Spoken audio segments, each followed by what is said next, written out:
Welcome back to another technical deep dive here in the debug zone.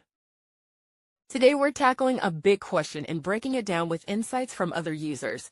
Hopefully this clears up some misconceptions and helps you get the answer you need. So buckle up, stay a little curious, and let's jump right in.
And that's a wrap.